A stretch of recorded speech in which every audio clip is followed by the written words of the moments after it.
Well, this is a full circle moment. Jen Maxfield, author of More After the Break, Emmy Award-winning New York reporter, Columbia journalism adjunct, my former professor when I went to journalism school at Columbia. It is so good to have you here. Thanks for making time for us. Let's get right to it. More After the Break, a reporter returns to 10 unforgettable news stories. So when I saw that you wrote this book, I had so many questions, of course, but you have talked to over 11,000 people in your reporting career. How did you choose 10 to revisit and just unpack more after the camera leaves? So first of all, it is so wonderful to be with you today, Samantha. Thank you for having me on your show, and I loved having you in my classroom. You were a star student.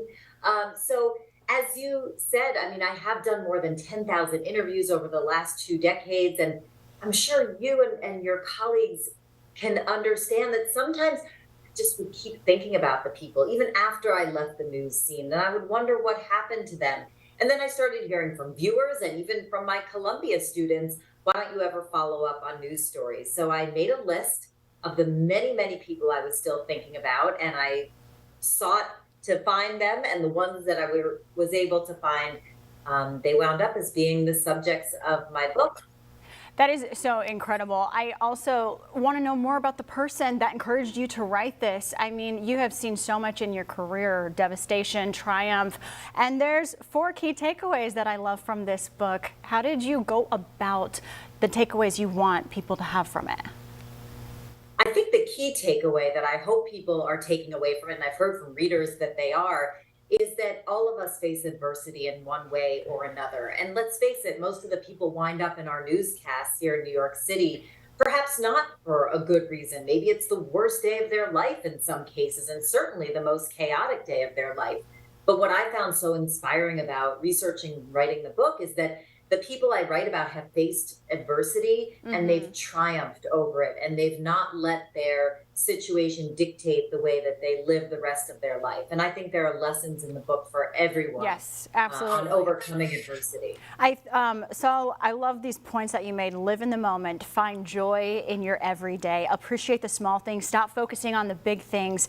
And I think especially journalists right now need this message more than ever, and communities to trust journalists. This is about curiosity and connection. Talk more about that. Sure, and community. To add another theme of the book, we sort of act as the conduit in between the person who's experiencing whatever the news story is and the public who's learning about what's happening in their community.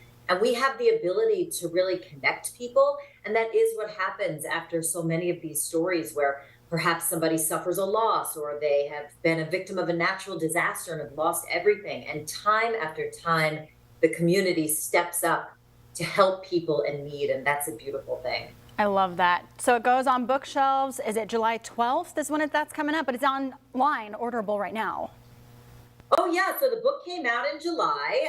More After the Break, you can get it at local bookstores, and you can certainly order it online. My website, jenmaxfield.com, has all of those links, and actually recorded my own audiobook, which is almost 8 hours long. And after all these years of reporting and anchoring news, that was a whole new experience. To record my own audiobook. It is a must read for everyone, like you said. It's the human journey, right? Everyone has a story to tell. I'm just so glad to have you on today, and I really hope to see this book just go global even more. Jen, thank you for being with us. Oh, thank you so much. It's been my pleasure.